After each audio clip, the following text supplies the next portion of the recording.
সম্মানিত নোয়াখালীবাসী কেমন আছেন আপনারা? জি ভালো আছি, ভালো। আলোচনা শুরু করতে যাই। আল্লাহ রাব্বুল আলামিন পবিত্র কুরআনুল কারীমের মধ্যে একটি অনবদ্য সূরা নাযিল করেছেন। এখান থেকে আলোচনাটা শুরু করতে যাচ্ছি। সূরাটার নাম হচ্ছে সূরাতুল আসর। কি সূরা? আল্লাহ পাক বলছেন বিসমিল্লাহির রহমানির রহিম, ওয়াল আসরি, সময়ের কসম, সময়ের কসম, মহাকালের কসম। ইন্নাল ইনসানা লাফি খুসর, নিঃসন্দেহে, নিঃসংকোচে, কোনো সন্দেহ নেই যে এই পুরো মানব জাতি ক্ষতির মধ্যে আছে। ইল্লাল্লাযীনা আমানু, তবে তারা নয়, তারা ব্যতীত যারা ঈমান এনেছে, ওয়া আমিলুস সলিহাত, এবং সতামল সম্পাদন করেছে, ওয়া তাওয়াসাউ বিল হাক্কি, পরস্পরকে সত্যের উপদেশ দিয়েছে, ওয়া তাওয়াসাউ বিস সাবর, এবং পরস্পরকে ধৈর্যের উপদেশ দিয়েছে। আল্লাহ রাব্বুল আলামিন বলছেন সময়ের কসম। সময়ের কসম আল্লাহ পাক কেন করলেন? তার আগে আমরা একটু জেনে নেই যে আল্লাহ পাক কি কসম করতে পারেন কিনা। উত্তর হচ্ছে হ্যাঁ, আল্লাহ রাব্বুল আলামিন তার সৃষ্টির কসম করতে পারেন, কিন্তু সৃষ্টি হিসেবে আমাদের জন্য জায়েজ নেই যে আমরা আল্লাহ ছাড়া অন্য কারো নামে কসম করব। নবী সাল্লাল্লাহু আলাইহি ওয়াসাল্লাম বলেছেন, মান হালাফা বিগাইরি ইসমিল্লাহি ফাকাদ কাফারা, কেউ যদি আল্লাহ ছাড়া অন্য কারো নামে কসম করে বা শপথ করে, সে যেন কুফরি করলো। কি করলো? আমরা যদি কসম করতেই চাই, শপথ করতেই চাই, তাহলে আল্লাহর নামেই কসম করতে হবে।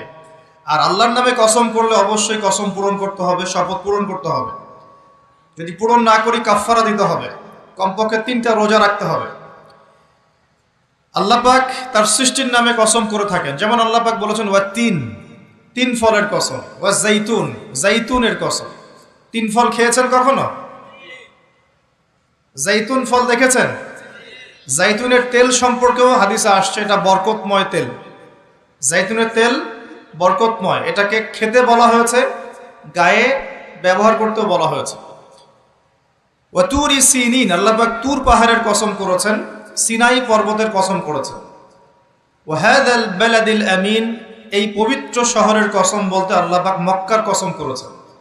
এরকম প্রচুর কসম আল্লাহ পাক কোরআনে করেছেন। স্পেশালি আম্মা পারা, যেটা আমরা বলি 30তম পারা, এই পারায় প্রচুর শপথ আপনি দেখতে পারবেন। ওয়া দুহা, দ্বীপ্রহরের কসম। ওয়াল লাইল, রাতের কসম।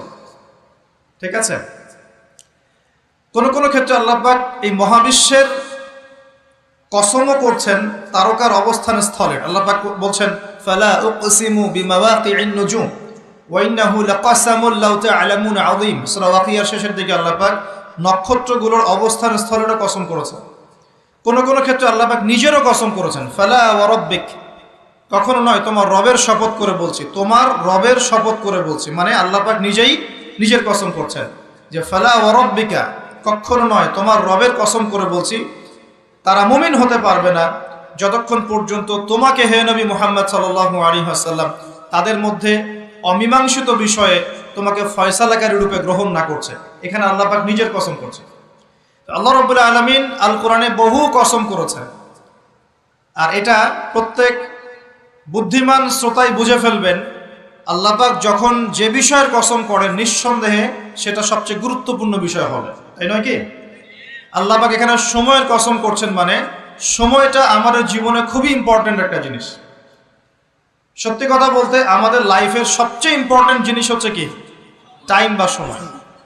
আমরা যখন মায়ের গর্ভে ছিলাম এবং আমাদের বয়স ছিল 4 মাস 10 দিন, তখন আল্লাহর পক্ষ থেকে একজন ফেরেশতা এসেছিলেন, এসে মায়ের গর্ভে রূহটাকে ফুঁকে দিয়েছেন এবং 4টা বিষয় লিখে দিয়েছেন। 1 নাম্বার, এই গর্ভের সন্তানের হায়াত কতটুকু হবে। 2 নাম্বার, তার রিজিক কি কি হবে। 3 নাম্বার, সে সৌভাগ্যবান হবে না দুর্ভাগ্যবান হবে।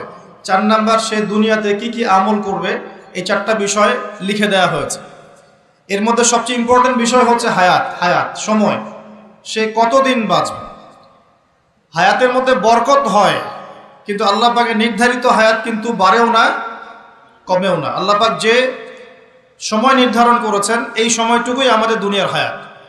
আল্লাহ পাক নির্ধারণ করে বলেছেন লিয়াবলুয়াকুম আইয়ুকুম আহসানু আমালা। এই হায়াত মওত সৃষ্টি করার বিষয়টা হচ্ছে আল্লাহ পাক দেখতে চান দুনিয়াতে তোমাদের মধ্যে কাজে কে শ্রেষ্ঠ, কাজে কে উত্তম, আহসান কে, কাজে সেরা কে।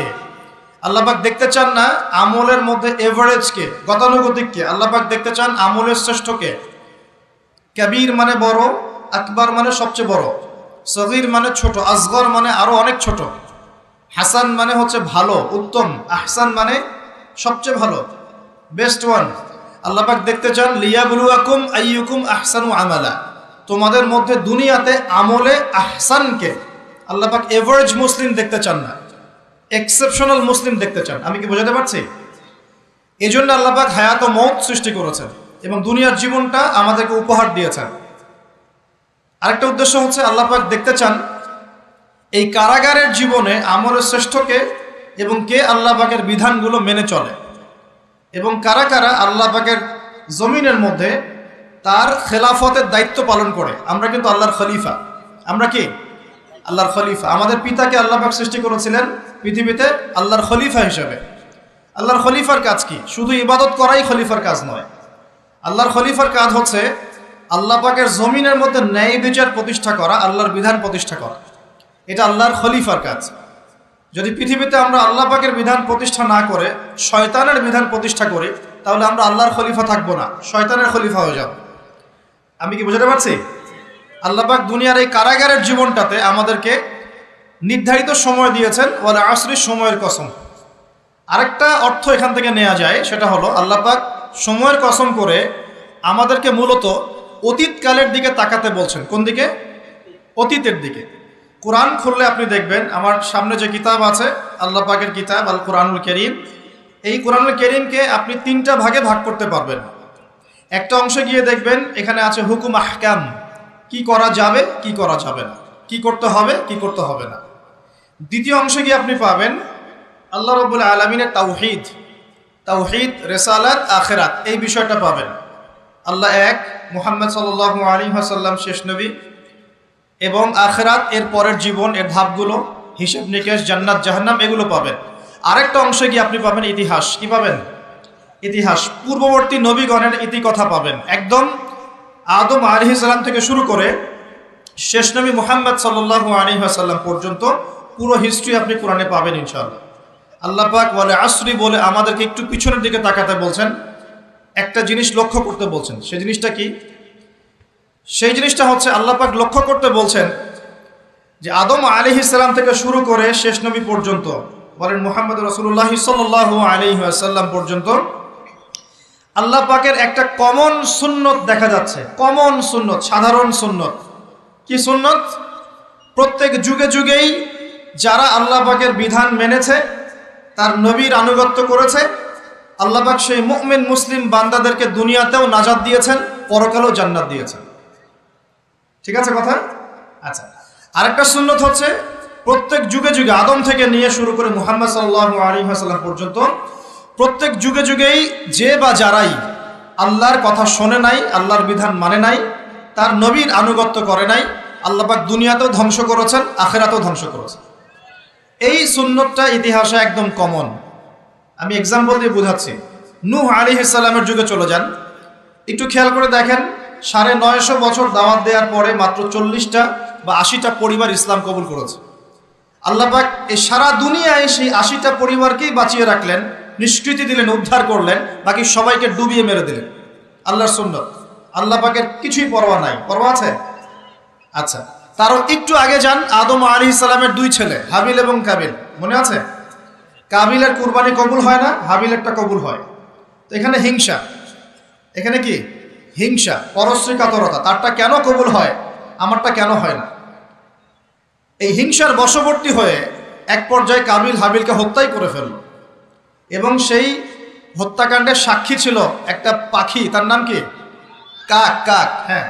বিষয়টা হচ্ছে যে কাক সাক্ষী যে আদম আলাইহিস সালাম এর 2 সন্তান, এক সন্তানকে হত্যা করার পর আরেক সন্তান মাথায় হাত দিয়ে বসে আছে, কিভাবে তার ভাইকে দাফন করবে এই জ্ঞান তার কাছে নাই। আল্লাহ পাক কাককে পাঠালেন, সে মাটি খুঁড়ে দেখালো কিভাবে দাফন করতে হয়। তার মানে শিক্ষা আমাদের চারপাশেই আছে। শিক্ষা গ্রহণ করার জন্য সবসময় টেক্সট বুকের প্রয়োজন হয় না।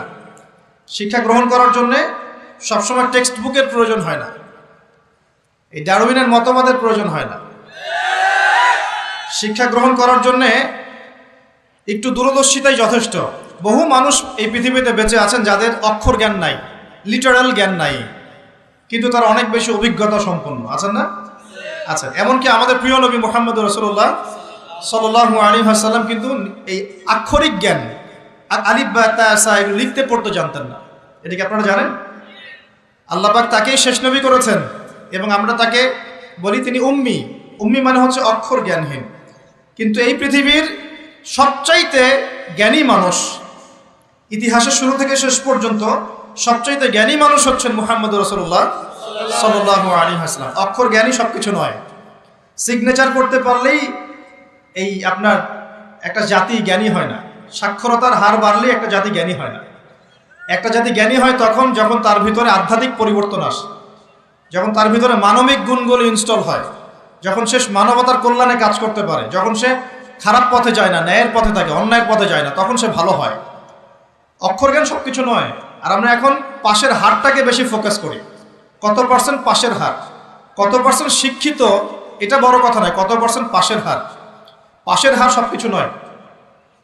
একটা দেশ আছে এখনো পৃথিবীতে, নাম ভুটান। কি নাম? বলা হয় যে পৃথিবীর সবচেয়ে সুখী দেশগুলোর মধ্যে একটা হচ্ছে ভুটান। তারা কিরকম জানেন? কৃষিকাজ করে, হ্যাঁ কৃষিকাজ করে, দিন আনে দিন খায়, চাষাবাদ করে, ফসল ফলায়, যে ফসল খাওয়া দাওয়া করার পর যেটা বেঁচে যায় সেটা এক্সপোর্ট করে। কেউ কারোর সাথে হানাহানিতে যায় না।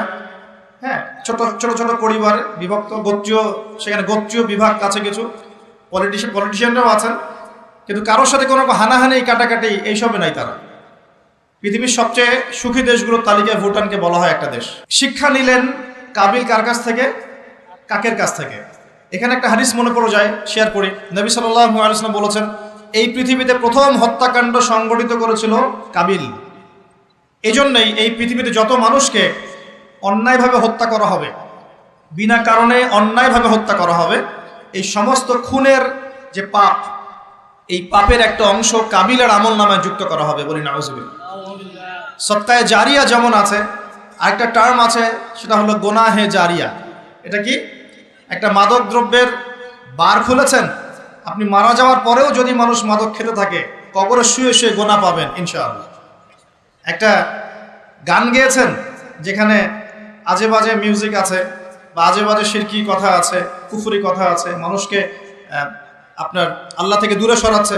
যত মানুষ সেই গান গাবে এবং শুনবে, আপনার মৃত্যুর পরেও কবরে শুয়ে শুয়ে সেই গোনা পাবেন ইনশাআল্লাহ।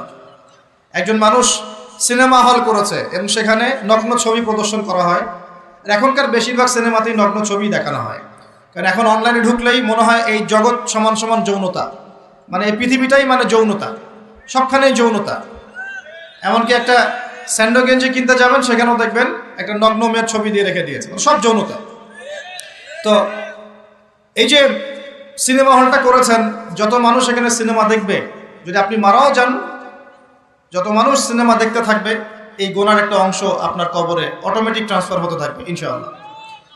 এভাবেই যদি আপনি মাদ্রাসা করেন, যত মানুষ পড়বে, আগামীতে শিক্ষিত হবে, দিনের জ্ঞান অর্জন করে মানুষের মধ্যে দাওয়াতের কাজ করবে, সমস্ত নেক আমলের একটা অংশ আপনি পাবেন ইনশাআল্লাহ। একটা মসজিদ করেছেন, মসজিদে ইনভেস্ট করেছেন, একটা মসজিদ করে দিয়েছেন, এই মসজিদে যত মানুষ নামাজ পড়বে ইনশাআল্লাহ আপনি এর একটা নেকির ভাগিদার হবেন ইনশাআল্লাহ। আপনি একটা বই লিখেছেন অথেন্টিক সুন্দর, এই বই যত মানুষ পড়ে উপকৃত হবে, আপনি কবরে শুয়ে শুয়ে নেকি পাবেন ইনশাআল্লাহ। ভালো কিছু বলেছেন, ভালো লেকচার দিয়েছেন, যত মানুষ শুনবে, আমল করবে, জীবন পরিবর্তন করবে, ইনশাআল্লাহ আপনি কবরে শুয়ে শুয়ে নাকি পাবেন ইনশাআল্লাহ।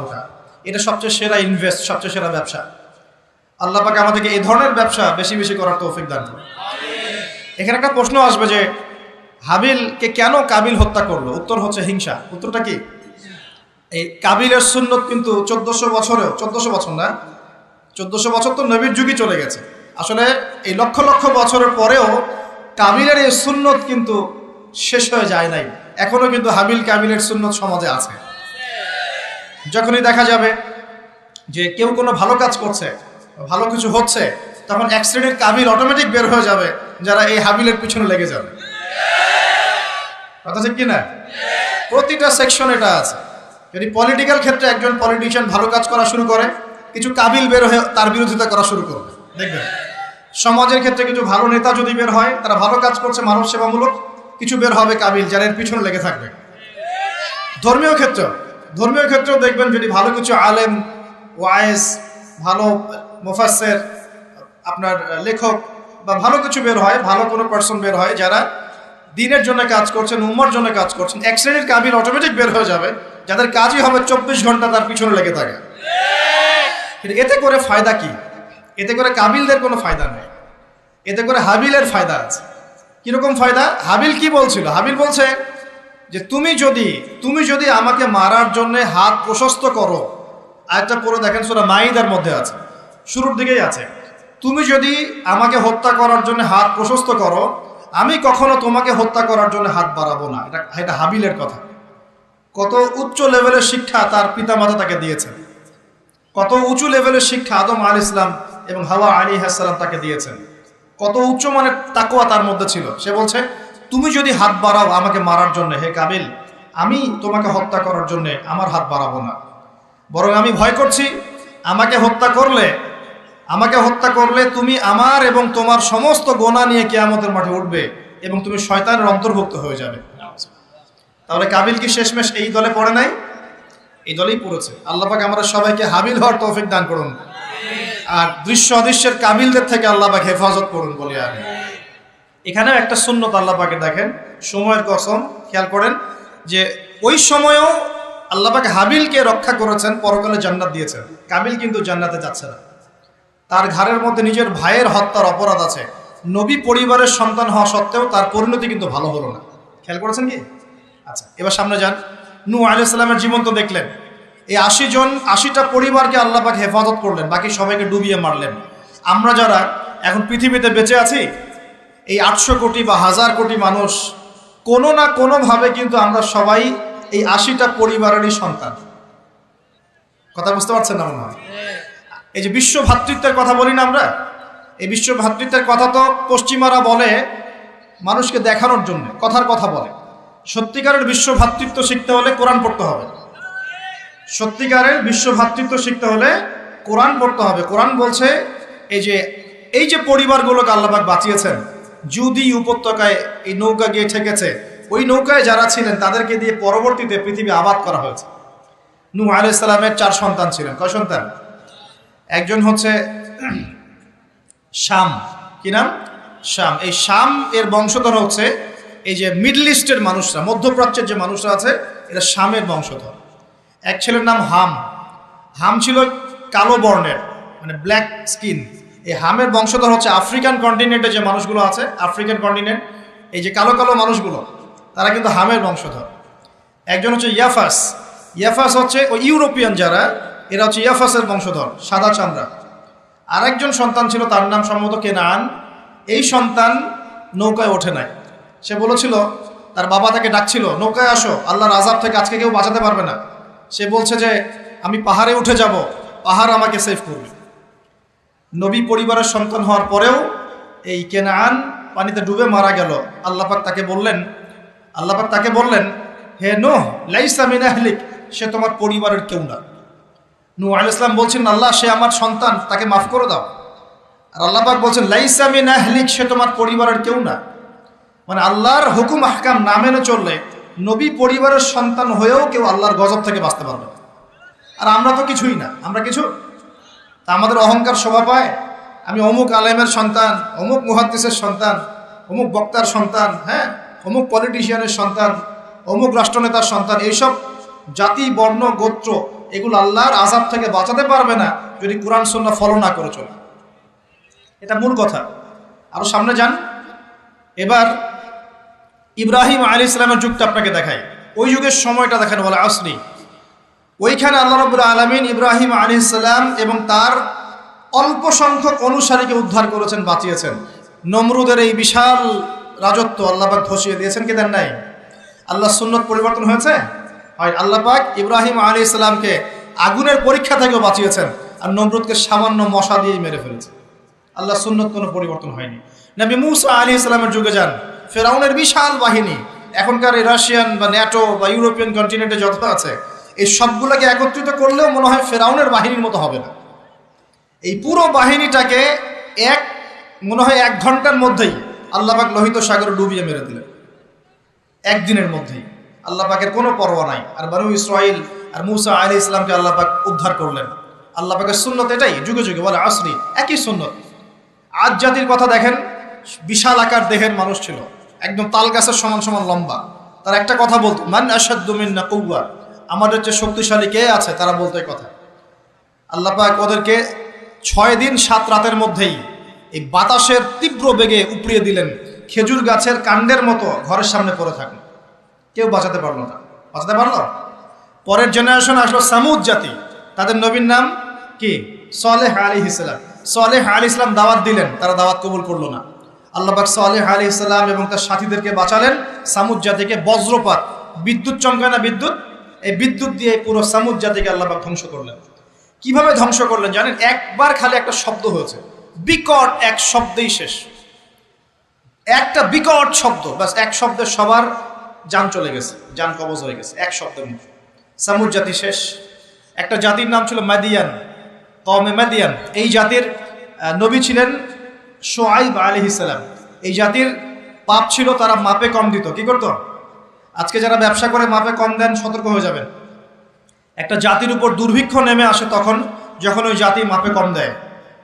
আমাদের সমাজে প্রচুর ব্যবসায়ী আছেন যারা মাপে কম দেন, ভেজাল খাওয়ান, একদিনের খাবার আরেকদিন খাওয়ান, মিথ্যা কসম করে পণ্য বিক্রি করেন এবং মানুষকে বিষ খাওয়াতেও দ্বিধাবোধ করেন না, সামান্য কয়টা টাকার জন্য। সামান্য কয়টা টাকার জন্য। কয়দিন আগে দেখলেন না, এই যে বিরিয়ানি একটা রেড করলেন, দেখেন নাই?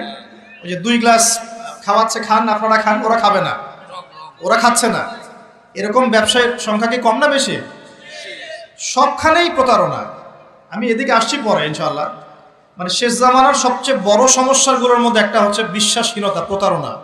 এই জামানায় আমানত উঠে যাবে। কি উঠে যাবে?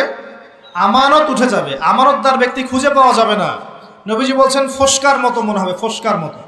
গায়ে ফোসকা পড়লে যেমন 2-1টা দাগ থেকে যায়, এরকম আমানতদার ব্যক্তি রেয়ার খুঁজে পাওয়া যাবে। মানুষ বলবে অমুক গ্রামে একটা আমানতদার ব্যক্তি আছে, এত রেয়ার হয়ে যাবে। সবখানে প্রতারণা। ঢাকার মতো শহরে যারা আমরা থাকি, মানুষের চোখে মুখে গেলে অবিশ্বাস, খালি অবিশ্বাস, কেউ কাউকে বিশ্বাস করতে পারে না। কেউ যদি একটা ভিক্ষুক যদি এসে গ্লাসের মধ্যে নক করে বলে যে আমাকে 2টা টাকা দেন, আমি ভাত খাইনি 3 দিন, বিশ্বাস করতে কষ্ট হয় যে সত্যি সত্যি নিচ্ছে না মিথ্যা মিথ্যা নিচ্ছে। এত অবিশ্বাস এখন। তারপরে ভিক্ষারও সিস্টেম, বলে যে আমাকে একটা কম্বল কিনে দেন, বড় আমি শাড়ি কিনবো, আমি লুঙ্গি কিনবো। সবার কাছে এই কথা বলে বলে সে টাকা উঠাচ্ছে। পরে গিয়ে দেখেন ওই টাকার একটা অংশ সে মাশাআল্লাহ নষ্ট করে ফেলছে, আর একটা অংশ দিয়ে কি করছে জানেন? শুনলে অবাক হয়ে যাবেন। একটা কোলের বাচ্চাকে নিয়ে ভিক্ষা করছে। কোলের বাচ্চা, এই কোলের বাচ্চাটা সে হায়ার করে আনছে একজনের কাছে, ভাড়া নিয়ে আসছে। সেটা তার বাচ্চা না, অন্য কারো বাচ্চা ভাড়া নিয়ে আসছে, এবং সেই বাচ্চাটাকে ঘুমের ওষুধ খাইয়ে দেয়। কি খাইয়ে দেয়? ঘুমের ওষুধ খাইয়ে দেয়। ফিডারের সাথে অন্য কিছুর সাথে ঘুমের ওষুধ খাইয়ে দেয়। বাচ্চা ঘুমায়, আর বাচ্চাকে ফেলে রেখে সে বলে যে বাচ্চা অসুস্থ, চিকিৎসার জন্য টাকা দেন, চিকিৎসার জন্য টাকা দেন। মানুষ টাকা দিয়ে যায়, কেউ দেয় কেউ দেয় না, দিয়ে যায়। এই যে একটা টাকা হয় সারাদিন শেষে, বাচ্চা ঘুমিয়েই আছে, বাচ্চা ঘুমের ওষুধ খাওয়া। তারপরে এই বাচ্চাটার ওসিলায় যে টাকাগুলো সে আর্ন করলো হারাম পথে, এর একটা অংশ সে এই বাচ্চার আসল পিতামাতাকে দিবে, দিয়ে বাকি অংশ সে সিন্ডিকেট করে খেয়ে ফেলবে। এটাও হয় ঢাকা শহরে। তাহলে এই যুগে আপনি কাকে বিশ্বাস করবেন? কিভাবে বিশ্বাস করবেন? কিভাবে বিশ্বাস করবেন? এটা অবিশ্বাসের যুগ চলছে। জনগণ সরকারকে বিশ্বাস করতে পারে না, সরকার জনগণকে বিশ্বাস করতে পারে না। সমাজ নেতা জনগণকে বিশ্বাস করতে পারে না, জনগণ সমাজ নেতাকে বিশ্বাস করতে পারে না। একজন ইমাম সাহেবকে মুসল্লি বিশ্বাস করতে পারে না, মুসল্লিকে ইমাম সাহেব বিশ্বাস করতে পারে। কোনো কোনো ক্ষেত্রে একটা ওয়াজ মাহফিল হচ্ছে, ওয়াজ মাহফিলের আয়োজক কমিটিকে বক্তা বিশ্বাস করতে পারে না, বক্তাকে ওয়াজ মাহফিলের কমিটি বিশ্বাস করতে পারে। এমনও হচ্ছে, ওয়াজ করে চলে গেছি, এমনও হয়েছে যে ওই যে খামের ভিতরে সব পাত্তি, কিছুই নাই।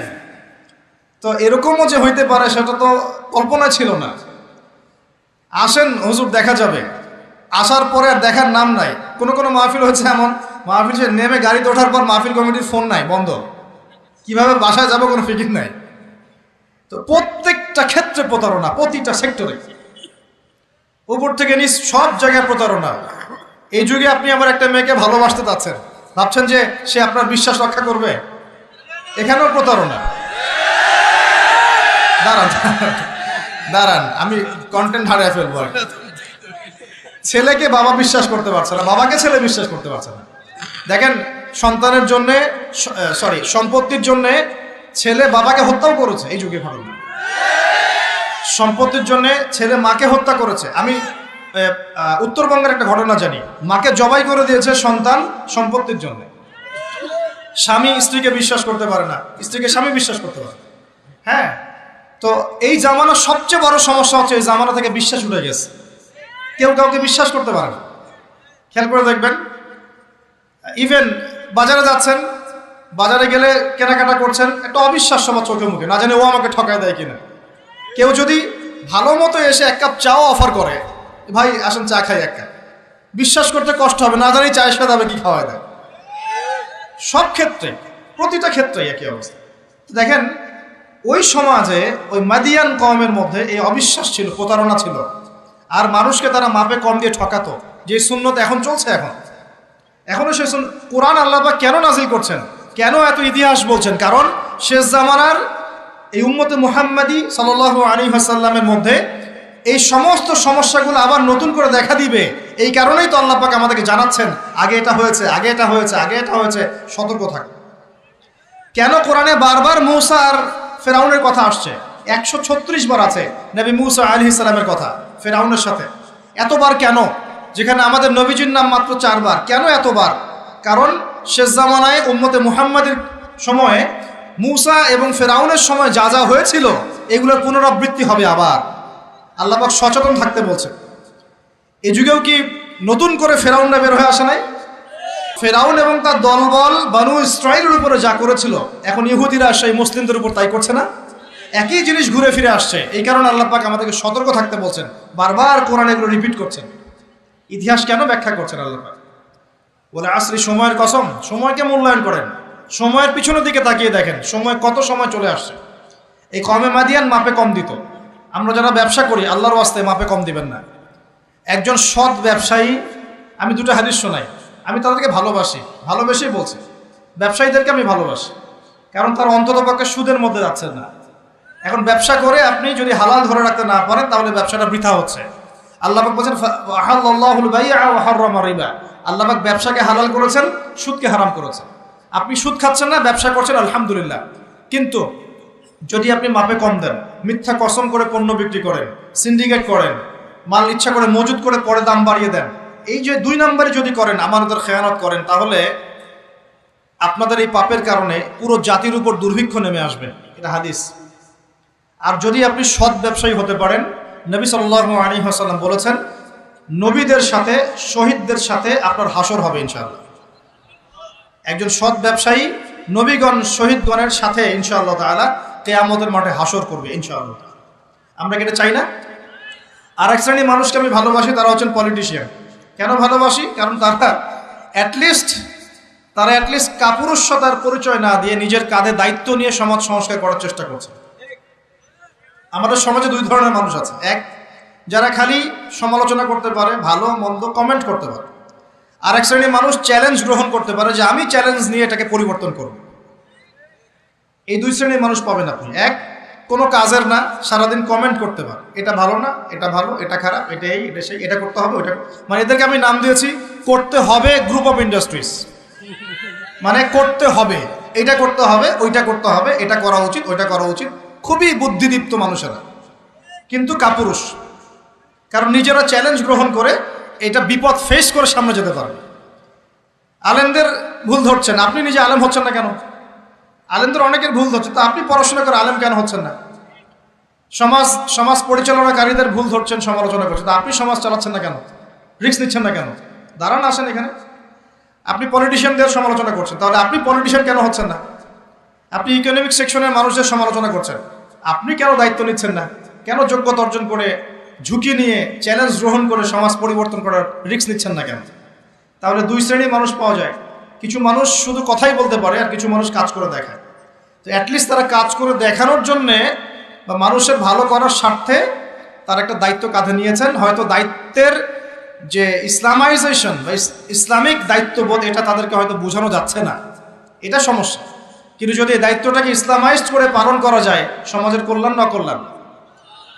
একজন দায়িত্বশীল ব্যক্তি তিনি যদি কোরআন সুন্নাহর মানদণ্ডে বিচার ফয়সালা করা শুরু করেন, সমাজে কি কল্যাণ হবে না অকল্যাণ হবে? তাহলে আমাদের দায়িত্ব তার কাছে দাওয়াত পেশ করা যে কোরআন এবং সুন্নাহর মধ্যে এগুলো আছে, এগুলো মানবতার কল্যাণে, আল্লাহর ওয়াস্তে আপনি এগুলো ইমপ্লিমেন্ট করেন, ইনশাআল্লাহ তাআলা সমাজের কল্যাণ হবে। এটা আমাদের দায়িত্ব, শেষ। বাকিটা তার উপরে। তো এখন ভালোবেসেই বলি, একটা হাদিস আছে, 7 শ্রেণীর মানুষকে আল্লাহ রাব্বুল আলামিন তার আরশের ছায়ায় ছায়া দিবেন। হাদিসটা শুনেছেন তো? 7 শ্রেণীর মানুষকে আল্লাহ পাক তার নিজের আরশের ছায়ায় ছায়া দিবেন, মানে তারা জান্নাতে যাবে ইনশাআল্লাহ। এই 7 শ্রেণীর প্রথম শ্রেণী হচ্ছে ন্যায়পরায়ণ শাসক।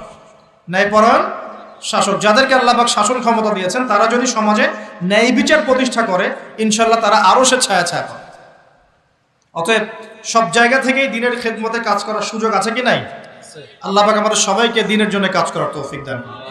যে যেখানে আছি সেখান থেকে কাজ করার তৌফিক দান করুন। প্রিয় ভাইরা, এভাবে ইতিহাস বলতে থাকলে রাত 1টা বাজবে। শর্ট করছি, ঈসা আলাইহিস সালামের যুগে আসেন, ওখানে একই সুন্নত দেখবেন। অল্প মানুষ ইসলাম কবুল করেছে, আল্লাহ পাক তাদেরকে বাঁচিয়েছেন। বেশিরভাগ করে নাই, তাদেরকে আল্লাহ পাক ধ্বংস করে দিয়েছেন। নবী মুহাম্মদ সাল্লাল্লাহু আলাইহি ওয়াসাল্লামের যুগে আসেন, আবু জাহেল, আবু লাহাব, উতবা, শাইবা, এদেরকে আল্লাহ পাক কিন্তু ধ্বংস করে দিয়েছেন। আর নবী সাল্লাল্লাহু আলাইহি ওয়াসাল্লাম তার সাহাবীদেরকে আল্লাহ পাক সম্মানিত করেছেন। ওয়াল আসরি, সময়ের কসম, আল্লাহ পাক দেখাচ্ছেন আমাদেরকে প্রত্যেক যুগে যুগেই। খেয়াল করেন, প্রত্যেক যুগে যুগে ইতিহাসের শুরু থেকে শেষ পর্যন্ত যারাই আল্লাহ পাকের বিধানগুলো মেনে চলবে, তার নবীর আদর্শ মেনে চলবে এবং আল্লাহর বিরুদ্ধাচরণ করবে না, ইনশাআল্লাহ আল্লাহ পাক দুনিয়াতেও সফল করবেন, পরকালেও জান্নাত দিবেন ইনশাআল্লাহ। আর প্রত্যেক যুগে যুগে যারাই আল্লাহ এবং তার রাসূলের বিরুদ্ধাচরণ করবে, নবী রাসূলের আনুগত্য করবে না, আল্লাহর বিধান মানবে না, দুনিয়াতেও ধ্বংস করবেন, পরকালে আযাব দিবেন ইনশাআল্লাহ। এই সুন্নতের কোনো ব্যতিক্রম হবে না। আল্লাহ পাক আমাদের সবাইকে এই কথাটা বোঝার তৌফিক দান করুন। এবার এই সময় বা মহাকালের কসম আল্লাহ পাক আরেকটা কারণে করেছেন, যুবক ভাই আপনি বোঝেন। এই সময় বা মহাকালের কসম আল্লাহ পাক আরো একটা কারণে করেছেন, সেটা হলো আল্লাহ পাক আমাদের হায়াতকে মূল্যায়ন করতে বলছেন। আল্লাহ পাক আমাদেরকে আমাদের হায়াতকে মূল্যায়ন করতে বলছেন। একটু চোখ বন্ধ করে রাত্রেবেলা চিন্তা করবেন, মনে করেন আপনার হায়াত 60 বছর। কত বছর? মনে করেন, ফর এক্সাম্পল, চোখ বন্ধ করবেন, আজকে বাসায় গিয়ে ঘুমানোর সময় দোয়া দরুদ পড়ে চোখটা বন্ধ করে ভাববেন, আদনান ভাই কথাটা বলে গেছে, একটু ভাবি। এইটুক যদি ভাবতে পারেন আজকে বাসায় গিয়ে, আজকে ওয়াজ আমার সফল ইনশাআল্লাহ। এই যে 200 কিলো আসছি, আবার 200 কিলো যাবো, ইনশাআল্লাহ সফল। কি ভাববেন প্রিয় ভাই? আমিও কিন্তু তরুণ, আমি কিন্তু বুড়া হয়ে যাই নাই। বুড়া হয়ে গেছে এখনো? আচ্ছা, আপনিও তরুণ। তরুণরা একটু ভাবি, চোখ বন্ধ করে ভাববেন যে আল্লাহ পাক আপনাকে সৃষ্টি করেছিলেন আল্লাহর ইবাদত করার জন্য। সূরা জারিয়াত 56 নম্বর আয়াত, ওয়া মা খালাকতুল জিন্না ওয়াল ইনসা ইল্লা লিয়াবুদুন।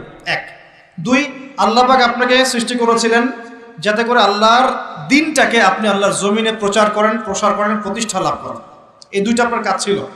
এখন আপনার বয়স হয়ে গেছে 30 বা 25, ধরে নেন যে আপনার হায়াত 60 বছর, তার মানে আপনার জীবনে বাকি আছে এখন 30 বছর।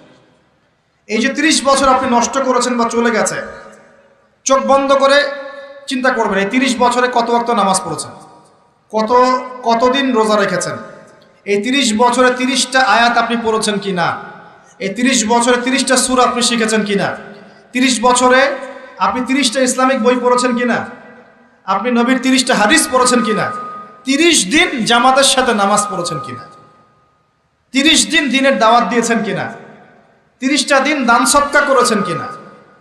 আমি খুব বেসিক কথা বলছি, আমি বলিনি আপনি 30 দিন 30টা যুদ্ধ করেছেন কিনা, এই কথা বলিনি। আমি আপনাকে বেসিক কথা বলছি, একদম বেসিক প্রাইমারি কথা। আপনি 30 দিন নামাজ পড়েছেন কিনা, 30টা রোজা ঠিক মতো রাখছেন কিনা, আপনি কি 30 বার মেয়েকে দেখে চোখ নামাতে পেরেছেন কিনা, আপনি কি 30টা সূরা শিখেছেন কিনা, 30 বার আপনি কি রাসূলের জীবনী পড়েছেন কিনা, তার হাদিস পড়েছেন কিনা, আপনি কি নবী সাল্লাল্লাহু আলাইহি ওয়াসাল্লামের স্ত্রীদের নাম জানেন কিনা, তার জীবনী জানেন কিনা, আকীদা কি জিনিস আপনি জানেন কিনা, 30টা মাসলা মাসাইল আপনি বোঝেন কিনা। আপনি চিন্তা করবেন আজকে, এই একটা চিন্তা আপনার জীবনটাকে বদলে ফেলবে ইনশাআল্লাহ। এই একটা চিন্তাই যথেষ্ট আপনার জীবনকে বদলে ফেলার জন্যে। এই চিন্তাটা আরেকভাবে করবেন, এটা ভাবার পরে আপনি চোখটা খুলবেন, চোখটা খুলে সাদা কাগজ নিয়ে বসবেন, উঠে বসবেন, বসে আপনি লিখবেন। এই যুবক ভাই শোনেন, বসে আপনি লিখবেন। কি লিখবেন? আপনি লিখবেন এই 30 বছরে আপনি কতগুলো গুনাহ করেছেন, আপনার মনে পড়ে কি কি। হয়তোবা, আমি দোয়া করি যেন এমনটা না হয়, তবে হয়তোবা আপনি খুঁজে পাবেন এই 30 বছরে আপনি বেনামাজি ছিলেন, হয়তোবা। দাঁড়ান, 2, আপনি হয়তো দেখবেন আপনি অনেক দিন রমজানের রোজা রাখেন নাই। আপনি দেখবেন হয়তো আপনি দান সদকা তো করেন নাই, রিকশাওয়ালাকে থাপ্পড়ও দিয়েছেন। আপনি হয়তো দেখবেন যে হলে সিট বুকিংয়ের জন্য হকি স্টিক নিয়ে মারামারি করেছেন। আপনি হয়তো দেখবেন যে 30 বছরে 30টা মেয়ের সাথে সম্পর্ক করা শেষ। আপনি হয়তো দেখবেন যে আপনি অলরেডি পতিতলায় ভিজিট করে চলে আসছেন।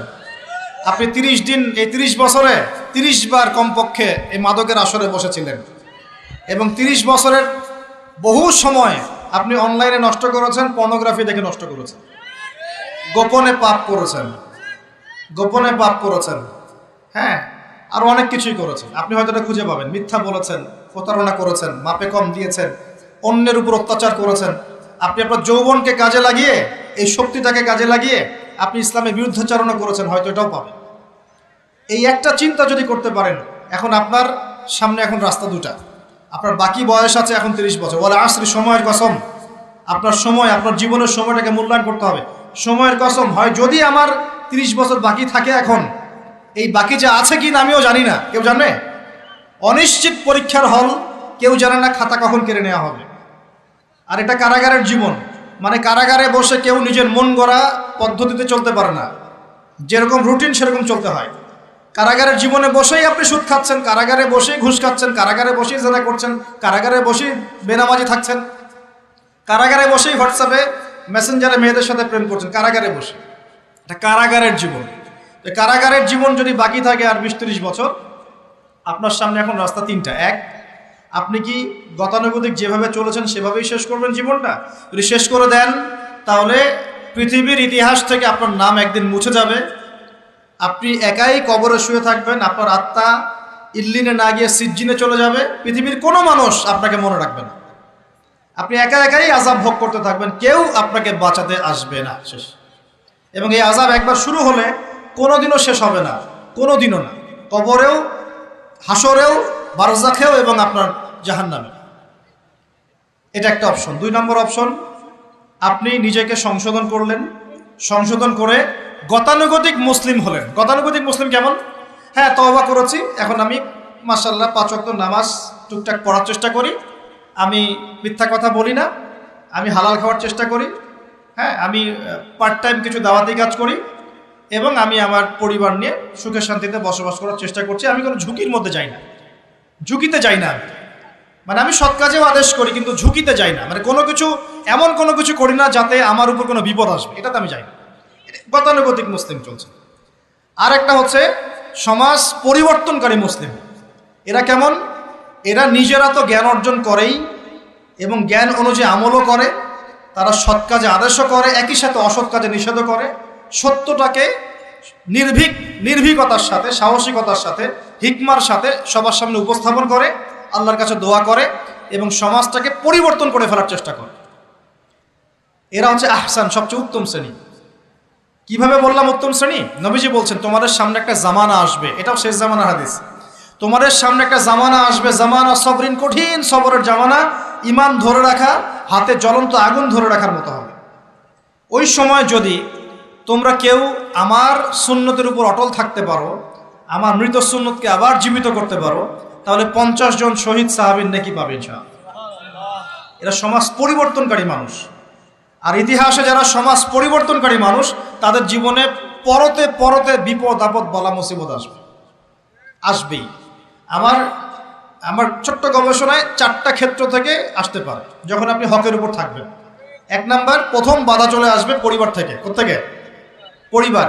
আপনি গতানুগতিক মুসলিম হলে আপনি সব জায়গায় পার পেয়ে যাবেন, কিন্তু যদি একটু কঠোরতা প্রয়োগ করেন যে আমি একদম কোরআন সুন্নাহর 100% ফলো করতে চাই, আমি এমন না যে নামাজও পড়ি সুদও খাবো, এমন হব না। আমি নামাজও পড়বো, সুদও খাবো না, আমি রোজাও রাখবো, আমি যাকাতও দিব, আমি হজ উমরাও করবো, আল্লাহর বিধানের প্রতি শ্রদ্ধাশীলও থাকবো, চেষ্টা করবো ইসলামটা প্রসার করার প্রতিষ্ঠার চেষ্টা করবো। তখন আপনার প্রথম বাধা আসবে পরিবার থেকে। দাড়ি রাখছো কেন? দাড়ি রাখলে তোমাকে এরকম লাগে, হ্যাঁ তুমি টাকটির উপরে কাপড় কেন পরছো, পরলে তোমাকে অমন লাগে, আগে তো গিটার বাজাইতা, আগে তো গান গাইতা, আগে মেয়ে নিয়ে থাকতা ভালো ছিল, এখন কেন সারাদিন বই নিয়ে পড়ে থাকো, ইসলামিক বই নিয়ে পড়ে থাকো, নামাজ নিয়ে পড়ে থাকো। হ্যাঁ, কি পরিবর্তন হলো, বাবা মার টেনশন, এখন পিতামাতার টেনশন। কেউ কেউ এরকম অ্যাডভার্টাইজ বানিয়ে টিভিতে দেখাচ্ছে, এগুলা দেখেন নাই? আগে ছেলে ভালো ছিল, হঠাৎ করে কি পরিবর্তন হয়ে গেল। হ্যাঁ, সুবহানাল্লাহ। আল্লাহর পথে ফিরে আসা মানুষের ক্রাইটেরিয়া এগুলো মেনশন করে করে বলছে, এগুলো দেখা গেলে যোগাযোগ করবেন স্থানীয় কর্তৃপক্ষের সাথে, ওই ছেলের মধ্যে সমস্যা আছে। আস্তাগফিরুল্লাহ, আস্তাগফিরুল্লাহ। একজন ব্যক্তি গিটার বাজাতো, গান গাইতো, মাদকের সাথে ছিল, মেয়ে নিয়ে ফুর্তি করতো, সেখান থেকে এসেছে নামাজ পড়ছে, এই জন্য কি সে জঙ্গি হয়ে যাবে? এখন সে মাশাআল্লাহ কোরআন তেলাওয়াত করছে, কোরআন বোঝার চেষ্টা করছে, আলেম ওলামার কাছে গিয়ে পরামর্শ করছে, হাদিস পড়ছে, এই জন্য কি সে জঙ্গি হয়ে গেছে? পশ্চিমারা যা গিলায় আমরা তাই গিলি, পশ্চিমারা যা গিলায় আমরা তাই গিলবো কেন? ওদের কাছে কিসের জ্ঞান আছে? পশ্চিমাদের কাছে কোরআনের জ্ঞান আছে, হাদিসের জ্ঞান আছে। ও সিলেক্ট করে দিবে যে কোনটা জিহাদ আর কোনটা জঙ্গিবাদ। আশ্চর্য একটা ব্যাপার। কোরআন এবং সুন্নাহর চর্চা যদি মুসলিমরা করে, তাহলে কি তারা সন্ত্রাসী হয়ে যাবে? ওরা তো চাইবেই যেন আমরা এই কাজগুলো না করি, ওরা তো চাইবেই যাতে আমরা কোরআন সুন্নাহর চর্চা না করি। ওরা যা বলে সেই ভাষায় আমরা কথা বলা শুরু করেছি। ওরা বলছে, একটু পরে আমি বোঝাচ্ছি আপনাদেরকে, ওরা বলেছে যে জ্ঞান সেটাই, ভালো করে বোঝেন, জ্ঞান সেটাই যেটা পরীক্ষা নিরীক্ষা, যুক্তি বিজ্ঞান, দর্শন দিয়ে লাভ করা যায়। আর আমরা বলছি আল্লাহর ওহী হচ্ছে চূড়ান্ত জ্ঞান। আল্লাহর ওহী কি? চূড়ান্ত জ্ঞান। এই যে জ্ঞানতাত্ত্বিক পার্থক্য, ওরা যা দেখে না তাতে বিশ্বাস করে না, এই কারণে তারা জিনে বিশ্বাস করে না, আত্মায় বিশ্বাস করে না, আল্লাহ বিশ্বাস করে না, ফেরেশতায় বিশ্বাস করে না, পরের আগের আসমানি কিতাবে বিশ্বাস করে না, নবী রাসূলে বিশ্বাস করে না, কবরের আযাব, জান্নাত জাহান্নাম, মিজান, ফজিলত কোনো কিছু বিশ্বাস করে না। কেন করে না? ওদের এপিস্টেমোলজি হচ্ছে, জ্ঞানতাত্ত্বিক দর্শন হচ্ছে যা দেখি না বিশ্বাস করি না। আর ওই দর্শনটা আমরা কাট পেস্ট করে নিয়ে আমাদের ছোট ছোট বাচ্চাদেরকে এখন গিলাচ্ছে এইগুলো। ওই দর্শন কেন ফলো করব আমরা? আমাদের দর্শন হচ্ছে চূড়ান্ত জ্ঞান কার পক্ষ থেকে আসে? আল্লাহর পক্ষ থেকে আসে। আল্লাহ যা সত্য বলেছেন তাই সত্য, আল্লাহ যা মিথ্যা বলেছেন তাই মিথ্যা। আল্লাহর ওহী চূড়ান্ত সত্য মিথ্যার মানদণ্ড, মানুষের যুক্তি বিজ্ঞান দর্শন নয়। এই জায়গায় তো পার্থক্য, সে করেই তো পার্থক্য। এই জ্ঞানতাত্ত্বিক সংজ্ঞায় পার্থক্য বলেই তো আপনাকে ডারউইনের মতবাদ পড়াচ্ছে, কারণ সে তো বিশ্বাসই করে না যে মানুষকে আল্লাহ সৃষ্টি করেছে। আর আমরা বিশ্বাস করি আদম আলাইহিস সালামকে সৃষ্টি করেছেন কে? অতএব এই মতবাদের আমাদের কোনো প্রয়োজন নাই, কারণ আমরা তো জানি কোরআনে আল্লাহ পাক এটা বলেছে। যে জানে না, যার কাছে কোরআন নাই, যার কাছে হাদিস নাই, তার ওই মতবাদের প্রয়োজন আছে, আমার তো নাই। ওরা যা বলে আমরা তাই গেলার চেষ্টা করি। ওরা এগুলো সংজ্ঞা শিখিয়ে দিয়েছে যে মুসলিম যুবকরা এরকম এরকম করলে তারা খারাপ হয়ে যাবে, এখন ব্যাস এটা প্রচার করা হচ্ছে। আশ্চর্য বিষয়। আমরা তো চাইবো প্রত্যেক ঘরে ঘরে কোরআনওয়ালা মানুষ তৈরি হোক, হাদিসওয়ালা মানুষ তৈরি হোক, নামাজি হয়ে যাক সবাই, তাহলে সমাজে শান্তি আসবে। একজন নামাজি ব্যক্তি বেশি ভদ্র হয় না বেনামাজি ভদ্র হয়? বলেন। নামাজ মানুষকে শৃঙ্খলা শেখায় না, কোরআন মানুষকে মানবতা শেখায় না। কোরআন সুন্নাহর কোনো জায়গায় কি বলা আছে নিরপরাধ কোনো মানুষকে হত্যা করতে হবে? বরং আমি তো একটা আয়াত বললাম, কেউ যদি একজন মানুষের জীবন বাঁচায়, সূরা মাইদা আল্লাহ পাক বলছেন, কেউ যদি একজন মানুষের জীবন বাঁচায়, সে যেন পুরো মানব জাতিকে বাঁচালো, বলি আলহামদুলিল্লাহ। আর কেউ যদি কোনো মানুষকে অন্যায়ভাবে হত্যা করে, সে যেন পুরো মানব জাতিকে হত্যা করে।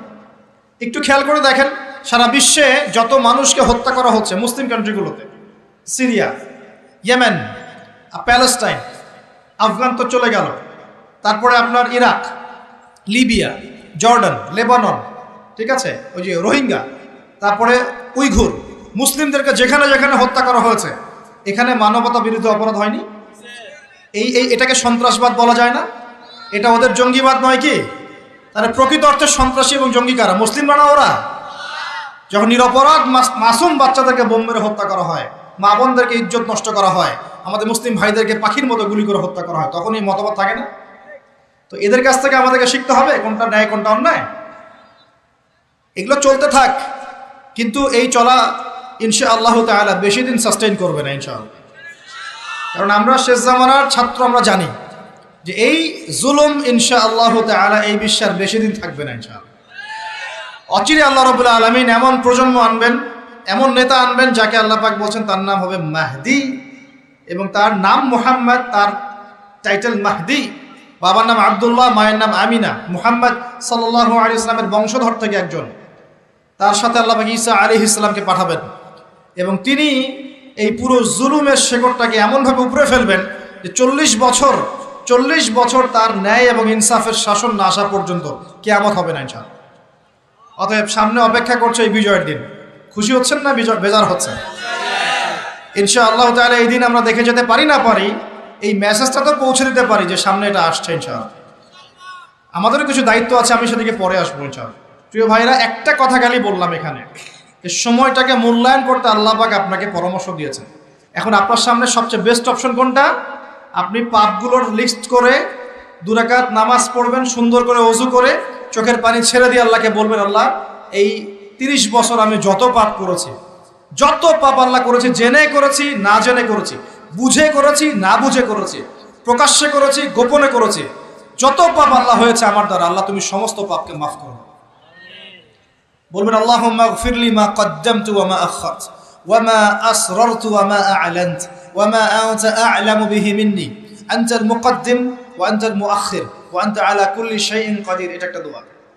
অথবা বলবেন আল্লাহুম্মা আনতা রাব্বি লা ইলাহা ইল্লা আনতা খালাকতানি আনা আবদুকা ওয়া আনা আলা আহদিক ওয়া ওয়া'দিকা মাস্তাতা'তু আউযু বিকা মিন শাররি মা সানা'তু আবু'ু লাক বিনি'মাতিকা আলাইয়া ওয়া আবু'ু বিযানবি ফাগফিরলি ফাইন্নাহু লা ইয়াগফিরু যুনুবা ইল্লা আনতা। এটাও পারেন না? বলবেন আল্লাহুম্মা ইন্নী যালামতু নাফসি যুলমান কাসীরান ফাগফিরলি মাগফিরাতান মিন ইনদিকা ওয়ারহামনি ইন্নাকা আনতাল গফুর। এটাও পারেন না? বলবেন রব্বিগফিরলি রব্বিগফিরলি। এটাও পারেন না? বলবেন রব্বিগফির ওয়ারহাম ওয়া আনতা খায়রুর রাহিমিন। রব্বিগফির ওয়ারহাম ওয়া আনতা খায়রুর রাহিমিন। আমার সাথে বলেন রব্বিগফির ওয়ারহাম ওয়া আনতা খায়রুর রাহিমিন। এতটুকু অন্তত বলবেন, বলে চোখের পানি ছেড়ে দিয়ে আপনি তওবা করবেন ইনশাআল্লাহ তাআলা। আল্লাহ পাক কি বলছেন শোনেন। আল্লাহ পাক বলছেন সূরা ফুরকানের শেষের দিকে, আল্লাহ পাক বলছেন ইল্লা মান তাবা, যে ব্যক্তি তওবা করে ফিরে আসবে, ওয়া আমানা এবং ঈমান নিয়ে আসবে, ওয়া আমিলা আমালান সালিহান এবং সতামল সম্পাদন করা শুরু করবে, মানে এরপর আর খারাপ কাজ করবে না, বাকি জীবন ভালো কাজ করবে। আল্লাহ পাক বলছেন উলাইকা আল্লাযীনা উলাইকা ইল্লা মান তাবা ওয়া আমানা ওয়া আমিলা আমালান সালিহান ফাউলাইকা ইউবাদদিলুল্লাহু সাইয়্যাতিহিম হাসানাত। এরাই সেই ব্যক্তি, এরাই সেই সব মানুষ যাদের সমস্ত গুনাহকে আল্লাহ পাক নেকি দিয়ে পরিবর্তন করে দেবেন ইনশাআল্লাহ। শুধু গুনাহ মাফ করে দিবেন না, আল্লাহ পাক বলেছেন শুধু গুনাহ মাফ করব না, যদি গুনাহ হয় থাকে 1 কোটি, আল্লাহ পাক 1 কোটি নেকি দিয়ে পরিবর্তন করে দিবেন ইনশাআল্লাহ। কিসের অপেক্ষা তাহলে? এখন আজকে কোনো অপেক্ষা হবে? আজকে রাত্রে ইনশাআল্লাহ তওবা করে, এখনই তওবা করে ফেলবো ইনশাআল্লাহ। ওয়াজ শুনে বাসায় গিয়ে জায়নামাজে বিছিয়ে 2 রাকাত নামাজ পড়ে খাস তওবা করে, এভারেজ মুসলিম হওয়ার তওবা করব না। কিরকম মুসলিম হওয়ার তওবা করব? যে মুসলিমরা সমাজ পরিবর্তন করবো ইনশাআল্লাহ, ওই মুসলিম হওয়ার চেষ্টা করবো ইনশাআল্লাহ। এটা করতে গেলে কি লাগবে? ফার্স্ট অফ অল আপনাকে জ্ঞান অর্জন করতে হবে। কি করতে হবে? প্রচুর পড়াশোনা করতে হবে, জ্ঞানের বিপ্লব চাই। তারপরে বেশি বেশি নেক আমল করতে হবে নবীর সুন্নাহ অনুযায়ী। এরপর হালাল খাইতে হবে। তারপরে আদর্শ পরিবার করতে হবে, নিজের পরিবারে পর্দা সালাত কায়েম করতে হবে। তারপরে সমাজে সৎ কাজে আদেশ করবেন, অসৎ কাজে নিষেধ করবেন।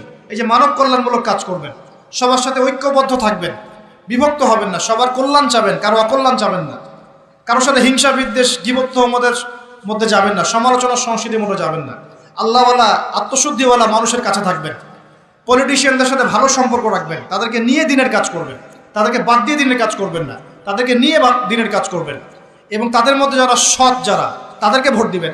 সমস্যা কি? ডেমোক্রেসি 100% ইসলামিক পদ্ধতি কিনা সেটা পরের প্রশ্ন। এখান থেকে আপনি এখন বের হতে পারছেন না, তার মানে এখান থেকে স্কিপ করা আপনার পক্ষে পসিবল হচ্ছে না। তাহলে যে ব্যক্তি সৎ তাকে কমসে কম নিযুক্ত করেন, সমস্যা কি? তার দ্বারা কিছুটা হলেও তো উপকার হবে। মানে নাই মামার চেয়ে তো কানা মামা ভালো নাকি? খেলাফত তো কায়েম করতে পারছেন না, পারছেন?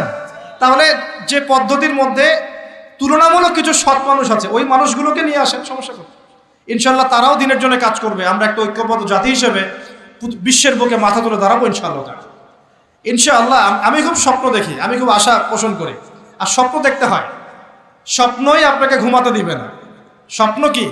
স্বপ্ন দেখতে হয়। স্বপ্ন নিয়েই তো মানুষ বাঁচে। একটা উন্নত জাতি গঠনের এবং সব দিক থেকে সমৃদ্ধ একটা দেশ গঠনের স্বপ্ন আমরা সবাই দেখব, কেন দেখব না? এই স্বপ্ন নিয়ে আমরা বাঁচব, ইসলামিকভাবে গড়ব, যাতে বিশ্বের বুকে আমাদের দেশটা মাথা তুলে দাঁড়াতে পারে ইনশাআল্লাহ। মাথা তুলে দাঁড়াবো মানে কাতার একটা ছোট্ট কান্ট্রি না, ঢাকা শহরের সমানও হয়তো না, কাতার এত ছোট কান্ট্রি। এই ছোট্ট একটা কান্ট্রি সারা বিশ্বের বড় বড় অ্যাফেয়ার্সের মধ্যে মাথা ঢুকাচ্ছে। আপনারা কি জানেন যে আমেরিকার সাথে তালেবানদের যে মিউচুয়াল আত্মসমর্পণের বা মিউচুয়াল যেটা হয়েছে সন্ধি, যেটা আমরা বলি যুদ্ধবিরতি, বলা যায় যে আমেরিকার পরাজয় এবং তাদের বিজয়, এটাই বলা যায়। তো এখানে সবচেয়ে ভালো ভাইটাল রোল কে প্লে করেছেন জানেন? এই কাতার, ছোট্ট একটা কান্ট্রি। কাতার হচ্ছে আমাদের আয়তন অনেক বড়। ওই যে বলেছি উত্তর কোরিয়া ছোট্ট কান্ট্রি, মাথা পিছু আয় আমাদের চাইতেও কম, কোনো সময় মিসাইল বানিয়ে রেখে দিয়েছে, আমেরিকা ভয়ে তার সামনে যেতে পারে। খেয়াল করেছেন? আয়তন কিছুই না, যদি আমরা ঐক্যবদ্ধ হতে পারি, শিক্ষিত হতে পারি, প্রযুক্তির জ্ঞান অর্জন করতে পারি, আমাদের মধ্যে ঐক্য থাকে, আপোষে আমরা মিল মহব্বতের সাথে ন্যায়ের সাথে যদি আমরা সমাজ পরিচালনা করতে পারি, বাংলাদেশও বিশ্বকে নেতৃত্ব দেবে ইনশাআল্লাহ। কেন আমরা সবসময় নতজানু হয়ে থাকবো? কি জন্য? আমরা ঋণ চাবো কেন? আমরা ঋণ দিব উল্টে ওদেরকে, আমরা ঋণ দিব ওদেরকে পুরো। আমরা কি দেই নাই মনে করছেন নাকি? একটা সময় ছিল যখন আমরাই সবাইকে লোন দিয়েছি, জানেন? একটা সময় ছিল যখন এই মুসলিমদের লোনের উপরে পশ্চিমারা টিকে থাকতো। আমরা ওদেরকে জ্ঞান দিয়েছি, মেডিকেল সায়েন্স দিয়েছি, প্রযুক্তির সব কিছু দিয়েছি। ওই মঙ্গোলিয়ানরা যখন আক্রমণ করেছিল বাগদাদ হালাকু খায়ের সময়, তখন আমাদের একটা অধঃপতন ঘটেছে, অনেক জ্ঞান, অনেক সম্পদ নষ্ট হয়ে গেছে। তারপর যখন ক্রুসেড শুরু হলো, ক্রুসেড ব্যাক টু ব্যাক 3-4টা ক্রুসেড হয়েছে, এই ক্রুসেডগুলোতে মুসলিমদের কিছুটা অধঃপতন হয়েছে। এরপর যখন অটোম্যানরা রাশিয়ার পক্ষ নিয়েছে, আর প্রথম বিশ্বযুদ্ধে যখন ব্রিটেন জয়লাভ করে, তখন মুসলিমদের অধঃপতন শুরু হয়েছে। এর আগ পর্যন্ত মুসলিমরা সারা বিশ্বকে শাসন করেছে। আমাদের ইতিহাস ভুলে গেলে চলবে না। স্বপ্ন দেখেন, ইতিহাস পড়েন, আল্লাহ পাক সময়ের মূল্যায়ন করতে বলেছেন। প্রিয় ভাইরা, ইতিহাস পড়েন, কোরআনের হিস্ট্রি পড়েন, বিশ্বের হিস্ট্রি পড়েন, নিজের সময়কে মূল্যায়ন করেন। আজকেই তওবা করেন, ফিরে আসেন এবং দিনের জন্য কাজ করার প্রত্যয় ব্যক্ত করেন। আল্লাহ পাক তৌফিক দান করুন। এই সময়ের কসম করে আল্লাহ বলছেন সবাই ক্ষতির মধ্যে আছে। সবাই বলতে কারা? সবাই বলতে সেই সব মানুষ বাদ দিয়ে যারা 4টা গুণ অর্জন করবে। কয়টা গুণ ভাই? মাত্র 4টা গুণ। কয়টা গুণ? এই 4টা গুণ একসাথে অর্জন করতে পারবো ইনশাআল্লাহ? ওয়াদা করছি পারবো ইনশাআল্লাহ, চেষ্টা করবো তো ইনশাআল্লাহ। শুনে নেন, সংক্ষিপ্ত করে বলছি। 1, আমাদের সবাইকে মুমিন হতে হবে। ইল্লাল্লাযীনা আমানু, যারা ঈমানদার। ঈমানদার কারা? উত্তর হাদিসে জিবরিলের মধ্যে আছে, নবী সাল্লাল্লাহু আলাইহি ওয়াসাল্লামকে জিবরাইল আলাইহিস সালাম জিজ্ঞাসা করছেন, আখবিরনি আনিল ঈমান, হে নবী আমাকে ঈমান সম্পর্কে বলুন। এই জায়গায় একটু ভালো করে বোঝেন, এখানে বর্তমান যে শিক্ষা ব্যবস্থা নিয়ে যে কথাটা উঠেছে, এর একটা গোড়ার সমস্যা চলে আসবে। একটু ভালো করে বোঝেন এই জায়গাটা। জিবরাইল আলাইহিস সালাম বলছেন, হে মুহাম্মদ সাল্লাল্লাহু আলাইহি ওয়াসাল্লাম, ঈমান কাকে বলে? নবীজি বলছেন, আল ঈমান, ঈমান হচ্ছে আন তুমিনা বিল্লাহ, তুমি আল্লাহতে বিশ্বাস করবে। 1, ওয়া মালাইকাতিহি, ফেরেশতাগণে বিশ্বাস করবে। 2, 3, ওয়া কুতুবিহি, আসমানি কিতাব সমূহে বিশ্বাস করবে। 4, ওয়া রুসুলিহি, রাসূলগণে বিশ্বাস করবে। 5, ওয়াল ইয়াউমিল আখির, পরকালে বিশ্বাস করবে। 6, ওয়াল কদরি খাইরি ওয়া শাররি, তাকদীরের ভালো মন্দে বিশ্বাস করবে। একটু মনোযোগ দিয়ে দেখেন, ঈমানের 6টা পিলার কি ছোঁয়া যায়? এগুলো কি কঠিন? এগুলো কি তরল? এগুলো কি বায়বীয়? এগুলোকে কি জ্ঞানের সংজ্ঞায় ফেলা যায়? ঈমানের 6 পিলারকে চোখে দেখা যায়? স্পর্শ করা যায়? ঈমানের 6 পিলার, এই 6টা পিলার, এই 6টা পিলারকে কি ল্যাবরেটরিতে ল্যাবে বসে প্রমাণ করা যাবে? এই 6টা পিলারকে কি যুক্তি, বিজ্ঞান, দর্শনের মানদণ্ডে বিচার করা যাবে? যাবে না। আল্লাহ পাক বলছেন, আলিফ লাম মিম যালিকাল কিতাব লা রাইবা ফি হুদাল লিল মুত্তাকিন। মুত্তাকি কারা? আল্লাযীনা ইউমিনুনা বিল গায়বি, যারা এই গায়েবে বিশ্বাস করে। ঈমানের 6 পিলার সবই গায়েব। এই গায়েবে অদৃশ্য বিশ্বাস না করতে পারলে আপনি মুমিন হতে পারবেন না। তো আমাদের বিলিভ, আমাদের বিশ্বাসের ভিত্তিটা হচ্ছে অদৃশ্য। আমাদের বিশ্বাসের ভিত্তি কি? অদৃশ্যের জগৎ, গায়েবের জগৎ। আর পশ্চিমাদের বিশ্বাসের জগৎ হচ্ছে দৃশ্যমান জগৎ। এ কারণেই তাদের শিক্ষা সিস্টেমগুলো সব দৃশ্যমান জিনিসে বিশ্বাস করে, অদৃশ্য বিশ্বাস করে। এই কারণেই তারা এই সব মতবাদগুলোকে বইপত্র নিয়ে আসে। এই ডারউইনের মতবাদ বলেন, এই যে আপনার এটা কি অ্যাস্ট্রোনমিক্যাল ইয়েগুলো বলেন, নাসার গবেষণাগুলোকে বলেন, মঙ্গলের এটা খুঁজতেছে, চাঁদে ওটা খুঁজতেছে, মানে ওরা চোখে যা দেখবে এটা বিশ্বাস করবে, চোখে যা দেখি না বিশ্বাস করবো। আর ওই মতবাদটাকে তারা জোর করে মুসলিমদের উপর চাপাতে যাচ্ছে। এই কারণেই মুসলিমদের বইপত্রের মধ্যে এখন এগুলো ঢুকে যাচ্ছে, এই মতবাদগুলো ঢুকে যাচ্ছে। তাহলে সমস্যা কিন্তু গোড়ায়। আমাদের কাছে জ্ঞানের সংজ্ঞা হচ্ছে জ্ঞান আল্লাহর পক্ষ থেকে আসে। আল্লামাল ইনসান মা লাম ইয়ালাম, আমি মানুষকে সেই জ্ঞান শিক্ষা দিয়েছি যা মানুষ জানতো না। আল্লাহ বলছেন আমি শিক্ষা দিয়েছি, মানুষ জ্ঞানী ছিল না, আমি শিক্ষা দিয়েছি। আল্লাহ বলছেন ওয়াকুলিল হাক্কু মির রাব্বিকুম, সূরা কাহফ 29 নম্বর আয়াত। আল্লাহ বলছেন হক সেটাই, জ্ঞান সেটাই যা তোমার রবের পক্ষ থেকে নাজিল হয়। আল্লাহ বলছেন ফালা তাকুনান্না মিনাল মুমতারিন, এই হক আল্লাহর পক্ষ থেকে আসে, তুমি সন্দেহ পোষণ করো না। ওদের জ্ঞানের সংজ্ঞা জ্ঞান দেখা যায়, ছোঁয়া যায়, উপলব্ধি করা যায়, এর আলোকে জ্ঞান তারা নির্ধারণ করে। আমরা বলছি জ্ঞান হচ্ছে আল্লাহর পক্ষ থেকে আসে। এটাকে আমরা ফিলোসফির ভাষায় বলি এপিস্টেমোলজিক্যাল একটা ডিফারেন্স, মানে জ্ঞানতাত্ত্বিক পার্থক্য। এই কারণেই শিক্ষা ব্যবস্থায় এই দ্বৈনতা দেখা দিচ্ছে। ওদের শিক্ষা ব্যবস্থা এরকম, চোখে যা দেখবে তা বিশ্বাস করবে, চোখে যা দেখবে না বিশ্বাস করবে। আর আমাদের শিক্ষা ব্যবস্থার ভিত্তি হচ্ছে অদৃশ্য, গায়েবে আমরা বিশ্বাস করি। আল্লাহ গায়েব, দেখি নাই, বিশ্বাস করি। ফেরেশতা বিশ্বাস করি, আসমানি কিতাব বিশ্বাস করি, নবী রাসূল বিশ্বাস করি, পরকাল বিশ্বাস করি, আপনার ভাগ্যে বিশ্বাস করি। এগুলো বিশ্বাস না করলে আপনি মুমিন হতে পারবেন না। আর আল্লাহ পাক বলছেন মুমিন না হলে ক্ষতির মধ্যে আছো, সময়ের কসম। প্রথম শর্ত মুমিন হতে হবে, মনে বিশ্বাস করতে হবে, মুখে স্বীকার করতে হবে, কাজেও বাস্তবায়ন করতে হবে। এই পার্থক্যের কারণেই শেকড়ের সমস্যা হয়েছে। এখন ডালপালা নিয়ে আমরা নাড়াচাড়া শুরু করেছি। এইটা কেন, ইতিহাস কেন বিকৃত হচ্ছে, কেন ডারউইনের মতবাদ, কেন এই কেন সেই, এর শেকড়টা হচ্ছে এখানে। এখানে জ্ঞানতাত্ত্বিক পার্থক্য আছে। তো ওরা জ্ঞানের সংজ্ঞা যা বোঝে, আমাদের সংজ্ঞা তা নয়। আর ওদের বুঝটাকে জোর করে চাপিয়ে দেওয়া হচ্ছে আমাদের উপর। That's all. এখন সলিউশন কি? সলিউশন হচ্ছে আপনাকে বিকল্প সিলেবাস চিন্তা করতে হবে। এমন সিলেবাস যেখানে জেনারেল এবং ইসলামিক শিক্ষার সমন্বয় থাকবে এবং সেগুলোকে পড়ানোর মতো মুত্তাকি টিচারও থাকতে হবে। এরকম ইনস্টিটিউশন থাকতে হবে, বা যেগুলো আছে সেগুলোর মধ্যে নতুনত্ব, সিলেবাসে নতুনত্ব এনে, সংস্কার এনে ইনপুট করতে হবে। অথবা উপরের লেভেল থেকে কোনো উদ্যোগ গ্রহণ করলে ইনশাআল্লাহ সমস্যা সলভ হয়ে যাবে। আর আমরা আশা করি আমাদের ঊর্ধ্বতন কর্তৃপক্ষ যারা আছেন তারা জোর করে আমাদেরকে এগুলো চাপিয়ে দিবেন না ইনশাআল্লাহ। আমরা আশা করি তারা এগুলোর ব্যাপারে সচেতন হবেন এবং এই অনইসলামিক শিক্ষাগুলোকে আমাদের সোনামণিদের বই থেকে দূর করবেন ইনশাআল্লাহ। বিশ্বাস করেন, একটা বছর সময় লাগবে না, 1 বছর লাগবে না ইনশাআল্লাহ। 1 বছরের মধ্যে পুরো শিক্ষা সিস্টেমকে ঢেলে সাজানো সম্ভব। প্রত্যেক প্লে গ্রুপ থেকে শুরু করে মাস্টার্স পর্যন্ত প্রত্যেক সেকশনে জেনারেল শিক্ষার সাথে ইসলামিক শিক্ষাকে সমন্বয় করা সম্ভব। 1 বছর লাগবে না ইনশাআল্লাহ। এই সৎ উদ্যোগ যদি কেউ নিতে পারে, আমি দোয়া করে আল্লাহ পাক তৌফিক দান করুন, পুরো জাতির জন্য কল্যাণকর হবে ইনশাআল্লাহ। আমার ছেলে ডক্টর হবে, হাফেজে কোরআনও হবে ইনশাআল্লাহ, কি সমস্যা? হতে পারবে না? আমার ছেলে পলিটিশিয়ান হবে, সমাজকে নেতৃত্ব দিবে, সে আলেমও হবে ইনশাআল্লাহ, কি সমস্যা? একজন ইমাম সাহেব, মুফতি সাহেব, তিনি অর্থনীতির জ্ঞান রাখবেন, কি সমস্যা? কোনো সমস্যা? একজন মুহাদ্দিস মুফতি যারা ফারেগ হয়ে বের হচ্ছেন তারা বিশ্ব রাজনীতি সম্পর্কে জ্ঞান রাখবেন, কোনো সমস্যা? সব কিছু আমরা পড়াশোনা করতে হবে, তারপরে আমরা যে যা সেকশন ভাগ করে নিব ইনশাআল্লাহ আজ্জা ওয়া জাল্লা। এইখানে একটা সমস্যা, জ্ঞানতাত্ত্বিক সমস্যা। ইমানের সংজ্ঞাটা শেখেন। ইমানের সব কিছু গায়েবে বিশ্বাস, আমরা গায়েবে বিশ্বাস করি। এখন শুধু বিশ্বাস করলেই কি হবে? না, আমলও করতে হবে। কেউ যদি বলে আমি ইমানদার, নামাজ পড়ি না, চলবে কথা? আমি ইমানদার, যাকাত দেই না, আমি ইমানদার, রমজানের রোজা রাখি না, আমি ইমানদার, হজ করি না, আমি ইমানদার, কালিমা তাওহীদ শিরক বেদাত বুঝি না, হবে? আমাদের সবাইকে প্রকৃত ইমানদার হতে হবে। আল্লাহ পাক তৌফিক এনায়েত করুন, বলি আমিন। 2 নাম্বার ভাই, আমলে সালেহ। একটু মনোযোগ দেই, এই জায়গাগুলো কি ইম্পর্টেন্ট জায়গা। ও আমিলুস সালিহাত, আমলে সালেহ মানে কি? এক কথায় শোনেন, আমলে সালেহ মানে আল্লাহ রাব্বুল আলামিন কোরআনে যে কাজগুলো করতে বলেছেন সেগুলো করব, এর নাম আমলে সালেহ। ঠিক আছে? আল্লাহ পাক কোরআনে যে কাজ করতে বলেছেন করব, তার নাম আমলে সালেহ। একই সাথে আল্লাহ পাক কোরআনে যা করতে বলেন নাই তা করব না, সেটা ছেড়ে দেব, এটা আমলে সালেহ ইনশাআল্লাহ। আল্লাহ পাক নামাজ পড়তে বলেছেন, নামাজ পড়বো, আমলে সালেহ। আল্লাহ সুদ ছাড়তে বলেছেন, সুদ খাবো না, না খাওয়াটাই আমলে সালেহ। মানে শুধু সৎ কাজ করাই আমলে সালেহ নয়, অসৎ থেকে দূরে থাকাটাও কিন্তু আমলে সালেহ। এই যে আপনি দাড়ি ছেড়ে দিয়েছেন, শেভ করছেন না, মানে আপনি আমলে সালেহের মধ্যে আছেন। আপনি টাকনুর উপরে কাপড় পরছেন, নিচে নামাচ্ছেন না, তার মানে আমলে সালেহ আছে। আপনি জেনা করছেন না, বিয়ে করেছেন, আপনি আমলে সালেহের মধ্যে আছেন।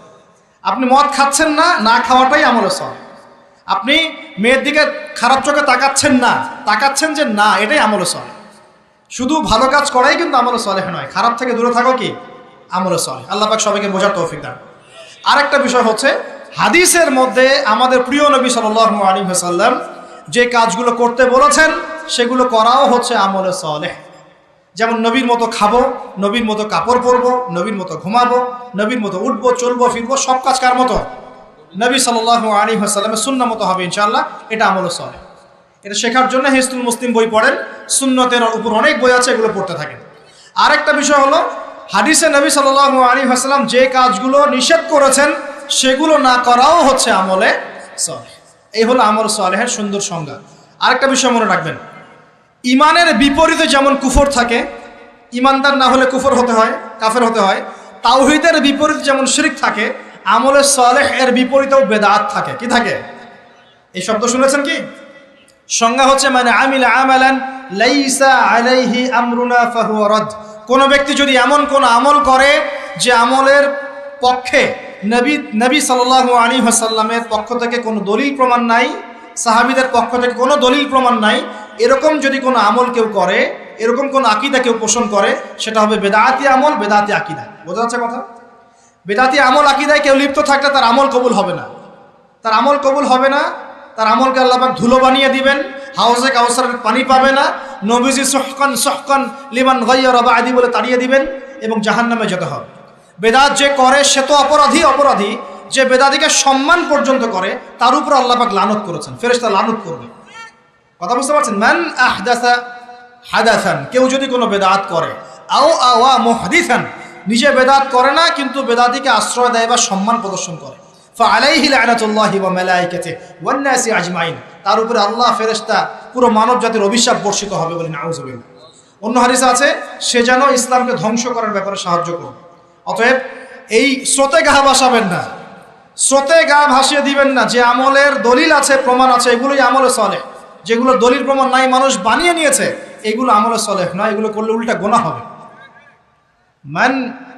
নবীজি বলছেন একটা হাদিসে যে ফামান রাগিবা আন সুন্নতি ফালাইসা মিন্নি, কেউ যদি আমার সুন্নাত থেকে মুখ ফিরিয়ে নেয় সে আমার উম্মতের অন্তর্ভুক্ত না। কুল্লু বিদআতিন দালালা, প্রত্যেকটা বেদাত ভ্রষ্টতা, ওয়া কুল্লু দালালাতিন ফিন্নার, প্রত্যেক ভ্রষ্টতার পরিণাম হবে জাহান্নাম। যে আমলটা করবেন চেক করে দেখবেন দলিল প্রমাণ আছে কি নাই। এখন যদি দেখেন সমাজের সব মানুষই বেদাত করে, আপনি কি করবেন? এখন বলবেন সামাজিকতার খাতিরে আমিও করি, তাহলে ওই সমাজ যদি জাহান্নামে যায় আপনাকেও যেতে হবে। নাউযুবিল্লাহ।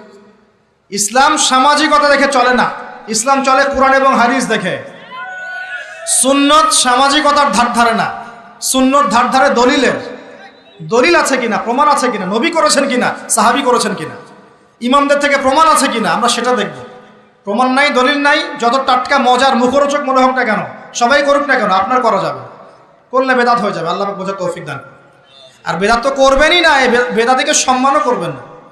বেদাতিকে ট্রল করতে করতেই তো ভাইরাল হয়ে গেছে, ট্রল করতে করতে, মজা করতে করতেই তো ভাইরাল হয়ে গেছে। এই তো সমস্যা আমাদের। আল্লাহ পাক বোঝার তৌফিক দান করুন, আমিন। আরেকটা বিষয় হলো ওয়াতাওয়াসাউ বিল হক, যারা পরস্পরকে হকের দাওয়াত দেয়। আচ্ছা, হকটা কি? এখন হকের সংজ্ঞা সূরা কাহাফের 29 নম্বর আয়াত আছে। কোন আয়াতে? কোন সূরা বলেন? সূরা কাহাফ কত নম্বর আয়াত? 29। সূরা বাকারাতেও আছে, সূরা কাহাফে আল্লাহ বলেছেন, আল্লাহ পাক বলেছেন হকটা কি? ওয়াকুল হাক্কু মির রাব্বিকুম, বাস শেষ। হে নবী বলে দিন হক সেটাই যা তোমার রবের পক্ষ থেকে নাজিল হয়। হকটা কি? যা তোমার রবের পক্ষ থেকে নাজিল হয়। বলেন তো রবের পক্ষ থেকে কি নাজিল হয়েছে? কোরআন এবং তার ব্যাখ্যা কি আছে? হাদিস। যখন তাওরাত নাজিল হয়েছিল সেটা কি হক ছিল? ছিল। যখন তাওরাত নাজিল হয়েছে তখন সেটাও হক ছিল। যখন ওটাকে বিকৃত করা হয়েছে তারপর আল্লাহ পাক জাবুর নাজিল করেছে দাউদ আলাইহিস সালামের উপরে। এই জাবুর যখন নাজিল হয়েছে তখন জাবুরই হক ছিল। যে জাবুর মানত না সে কাফের হয়ে গিয়েছিল, যে জাবুর মানত সে মুসলিম ছিল। এরপর ইনজিল এসেছে জাবুর বিকৃত হওয়ার পরে। ইনজিল যখন এসেছে ইনজিলই হক ছিল। ইনজিল যে মেনেছে আল্লাহ পাক তাকে মুসলিম বলেছেন, সেও মুসলিম ছিল। যে ইনজিল মানে নাই সে কাফের হয়ে গিয়েছিল। ইনজিলকে বিকৃত করার পরে আল্লাহ পাক দিয়েছেন কি? সর্বশেষ আসমানি কিতাব আল কোরআনুল কারীম এবং তার ব্যাখ্যায় নবীর সুন্নাহ, হাদিস নবী সাল্লাল্লাহু আলাইহি ওয়াসাল্লাম। এই কোরআন এবং সুন্নাহকে মিলেই ইসলাম। এই ইসলাম হচ্ছে একটা কমপ্লিট কোড অফ লাইফ, জীবনের সব ক্ষেত্রে সমাধান আছে। এখন এই হকটার দাওয়াত আল্লাহ পাক দিতে বলছেন। তাহলে দাওয়াতটা কিভাবে শুরু করব? আগে জ্ঞান অর্জন করব, নিজে আমল করব, নিজের উপর প্রতিষ্ঠা করব, আমার পরিবারে প্রতিষ্ঠা করবো ইনশাআল্লাহ।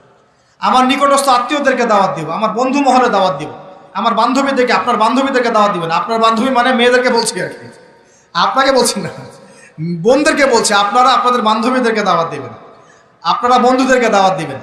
এই যুগে সবাইকে কমপক্ষে পার্ট টাইম দায়ী হতে হবে, সবাইকে কমপক্ষে পার্ট টাইম দায়ী সবাইকে হতে হবে। আপনি নামাজ পড়ছেন, নামাজের দাওয়াত দেন।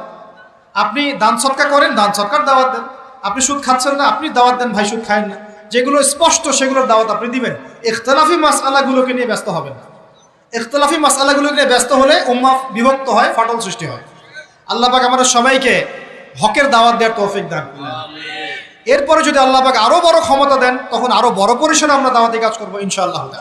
শুরুটা হবে ব্যক্তি জীবন থেকে। আল্লাহ পাক আমাদের সবাইকে ব্যক্তি জীবন পরিবর্তন করার তৌফিক দান করুন, আমাদের পারিবারিক জীবন পরিবর্তন করার তৌফিক দান করুন, আমাদের সমাজকে পরিবর্তন করার তৌফিক দান করুন, আমাদের রাষ্ট্র নেতাদেরকে আল্লাহ পাক হেদায়েত দান করুন। আমরা দোয়া করি। সবশেষ কথা, ওয়াতাওয়াসাউ বিসসবর, যারা সবরের উপর থাকবে এরা ক্ষতিমুক্ত থাকবে। হকের সাথে সবরের কথা কেন? এর জন্য একজন নবীর কথা বলাই যথেষ্ট। তারপরে আমি কয়েকজনের কথা বলছি। নূহ আলাইহিস সালাম, নাম শুনেছেন? নাম শুনেছেন? কত বছর দাওয়াত দিয়েছেন? কত বছর? 950 বছর। কত বছর? 950 বছর তিনি দাওয়াত দিয়েছেন মানুষকে। তাও আল্লাহ তার ভাষায় বলছেন সূরা নূহের মধ্যে, তিনি বলছেন ইন্নী দাআউতু কওমি লাইলা ওয়া নাহার। তিনি বলছেন নূহ আলাইহিস সালাম, হে আল্লাহ, আমি দিন রাত মানুষকে দাওয়াত দিয়েছি। দিন রাত, দিন আমি যে 1 ঘন্টা 1.5 ঘন্টা ওয়াজ করলাম এমন না, দিন রাত মানুষকে দাওয়াত দিয়েছি আমি। ওয়ালাম ইয়াজিদহুম দুআই ইল্লা ফিরারা, আমার দাওয়াত শুনে মানুষ খালি পালিয়ে গেছে, পালিয়ে গেছে। মানুষ আমাকে পাগল বলেছে। মরুভূমির মধ্যে জাহাজ বানাচ্ছ, মানুষ পাগল বলেছে, কটাক্ষ করেছে, গালি দিয়েছে, হত্যার চেষ্টা করেছে। আল্লাহ, আমি দিন রাত মানুষকে দাওয়াত দিয়েছি। শেষমেশ তিনি এতটাই দুঃখ ভরাক্রান্ত মন নিয়ে দোয়া করছেন, তিনি বলছেন রব্বি লা তাযার আলাল আরদি মিনাল কাফিরিনা দাইয়ারা। আল্লাহ 950 বছর দাওয়াত দিয়েছি, এই কয়টা মানুষ ইসলাম কবুল করেছে। আল্লাহ, তুমি এই পৃথিবীতে কোনো কাফেরকে আর বাকি রেখো না, আযাব দিয়ে ধ্বংস করে দাও। তিনি বলছেন রব্বি আন্নী মাগলুবুন ফান্তাসির, সূরা কমারের মধ্যে আছে। তিনি বলছেন আল্লাহ, আমি পরাজিত হয়ে গেছি, আমাকে সাহায্য কর, আমি আর পারছি না। কোন পর্যায়ে গেলে একটা মানুষ এই কথা বলতে পারে? আমরা তো 2 দিন 4 দিন দাওয়াতি কাজ করে হাফসায় যাই। এক ভাইকে নামাজের দাওয়াত দিয়েছি 3 দিন, নামাজ পড়ে না, বলছি তোর দ্বারা হবে না, আশা শেষ করে ফেলি, আশা পোষণ করি না। হ্যাঁ, পরিবারে স্ত্রী কথা শোনে না, 1 বছর সবর করেছি, তালাক দাও তালাক দাও, চলবে না, এরকম মনে করি আমরা। ঠিক আছে, সন্তানকে দাওয়াত দিই, কথা শোনে না, সন্তানকে আমরা ত্যায্য পুত্র করে ফেলছি। অনেক অধৈর্য আমরা, মুসলিমরা খুব আবেগী হয়ে গেছে এখন, আমরা আর অধৈর্য হয়ে গেছে।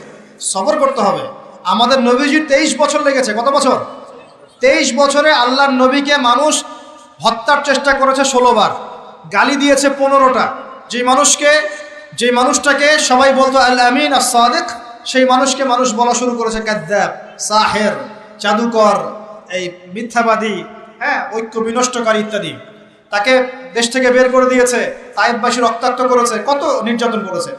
উটের নাড়ি ভুড়ি চাপিয়ে দিয়েছে সেজদারত অবস্থায়, গলায় চাদর দিয়ে ফাঁস দিয়েছে আমাদের নবীকে। উহুদের মাঠে আঘাত করেছে মাথার মধ্যে। কই নবী সাল্লাল্লাহু আলাইহি ওয়াসাল্লাম তো অধৈর্য হন নাই, ছেড়ে দেন নাই, ময়দান ত্যাগ করেন নাই। আমরা এত অল্পতেই কেন অধৈর্য হয়ে যাই? হাজার হাজার মানুষ আসবে, চলে যাবে, কিন্তু দিন ইসলাম থেকে যাবে ইনশাআল্লাহ। একসময় ভালো থাকবে, কখনো খারাপ থাকবে, কখনো বেগবান হবে, কখনো একটু মন্থর হবে, দিন এগিয়ে যাবে ইনশাআল্লাহ।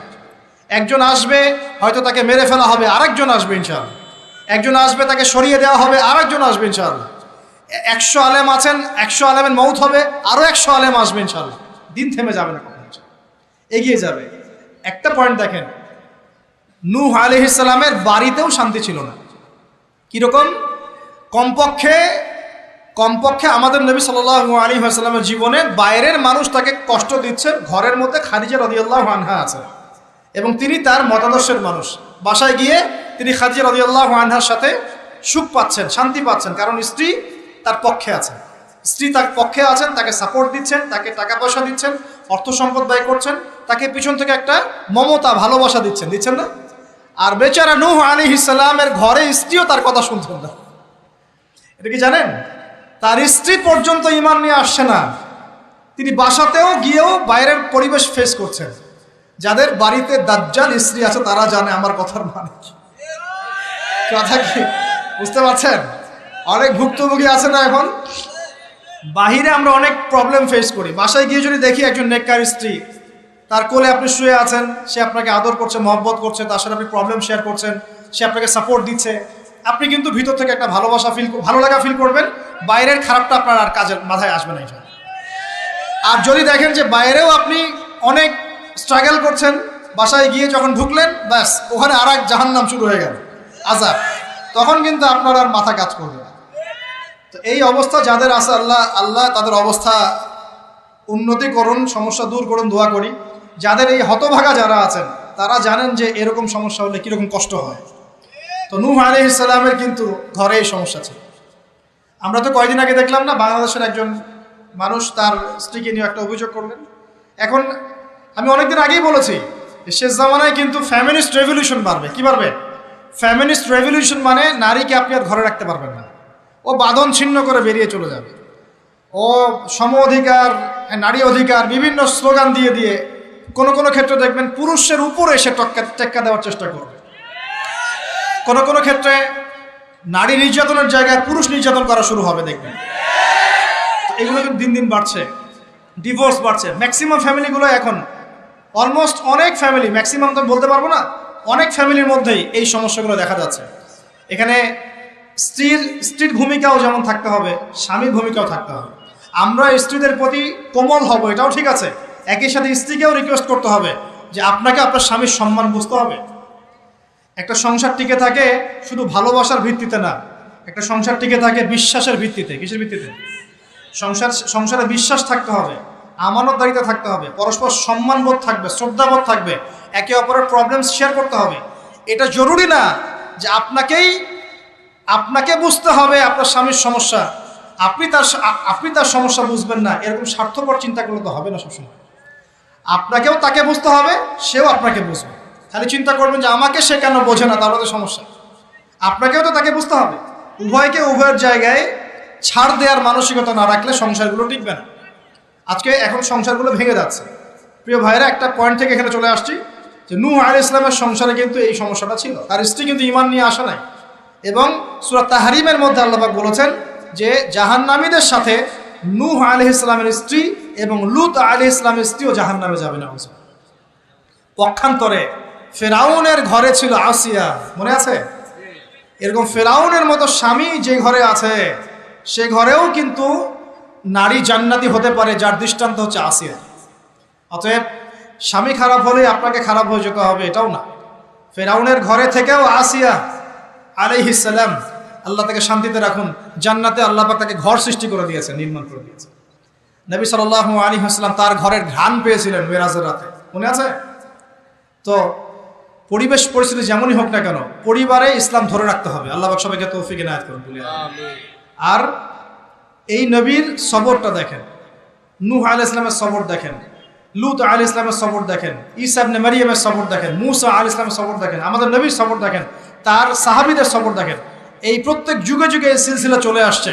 হকের দাওয়াত যারাই দিয়েছে তাদেরকে সবর করতে হয়েছে। আল্লাহ পাক আমাদের সবাইকে হকের দাওয়াত দেওয়ার সাথে সাথে ধৈর্য ধরার তৌফিক দান করুন। একদিনে দিন প্রতিষ্ঠা হবে না, লেগে থাকতে হবে ধীরে ধীরে ইনশাআল্লাহ তাআলা, আস্তে আস্তে আস্তে আস্তে এই দিন আল্লাহর জমিনের প্রত্যেক কাঁচা এবং পাকা বাড়িতে পৌঁছে যাবে ইনশাআল্লাহ তাআলা। আল্লাহ পাক আমাদের সবাইকে দিনের সেই বিজয়ের দিন দেখে যাওয়ার তৌফিক ইনায়াত করুন, সকলে বলি আমিন। আমরা দোয়া করি আল্লাহ পাক সবাইকে সময়কে কাজে লাগানোর তৌফিক দান করুন, সময়কে কাজে লাগিয়ে তওবা করে ফিরে আসার তৌফিক দান করুন, বাকি জিন্দেগি বেশি বেশি নেক আমল করার তৌফিক দেন। আল্লাহ পাক আমাদের সবাইকে ঈমানদার বানিয়ে দেন, বেশি বেশি আমল সালেহ করার তৌফিক দান করেন, হকের দাওয়াত দেওয়ার তৌফিক দান করেন, সবর করার তৌফিক দান করেন, এবং আল্লাহ রাব্বুল আলামিন দৃশ্য অদৃশ্যের সমস্ত অনিষ্ট ক্ষতি থেকে আল্লাহ পাক আমাদেরকে বাঁচিয়ে রাখেন। এই চারটা গুণ যারা অর্জন করতে পারবেন ইনশাআল্লাহ, আল্লাহ পাক বলছেন তারা ক্ষতির মধ্যে থাকবে না, দুনিয়াতেও সফল হবে ইনশাআল্লাহ, পরকালেও আল্লাহর নবীর সাথে জান্নাতে থাকবে ইনশাআল্লাহ। আল্লাহ পাক আমাদের সবাইকে নবী সাল্লাল্লাহু আলাইহি ওয়াসাল্লামের সাথে জান্নাতে থাকার তৌফিক ইনায়াত করুন, সকলেই বলি আমিন। আকুলু কাওলি হাদা।